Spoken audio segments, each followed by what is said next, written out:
All right, Benny, this is so horrifying. I mean, my heart goes out to you just as someone who's also raising young children, to have your home, which is, supposed to be your safe space, if you will, to have that threatened by someone who is actually a credible threat, not just a nasty keyboard warrior.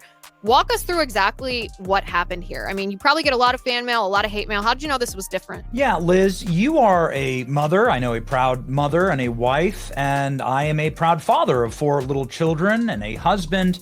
And parenting is hard enough, right? It is like the hardest thing that you can do. And so to the parents out there, this is a movement about ensuring that you can raise your kids in safety and security, whether it's from terroristic threatening of left-wing violence, which happened to me specifically in name when this individual, George Isbell Jr., said that he would blow my head off in an open field just like Charlie Kirk and watch my blood splatter on the concrete, or whether it's from terroristic threatening of homicidal criminals who get let out of jail time and time again. How can you possibly justify sending a terrorist letter wanting to orphan my children, wanting to widow my wife? And the reason why it happens is because these people are miserable. They are godless. They often don't have families.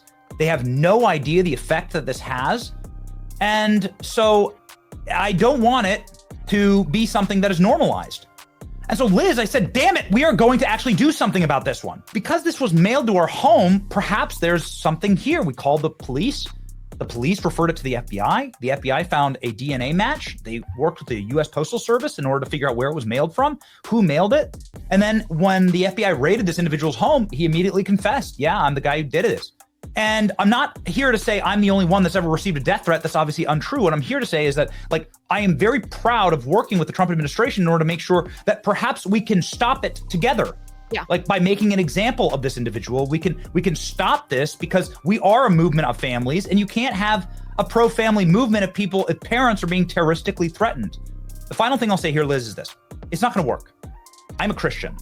And the most prominent phrase in the Bible is do not be afraid.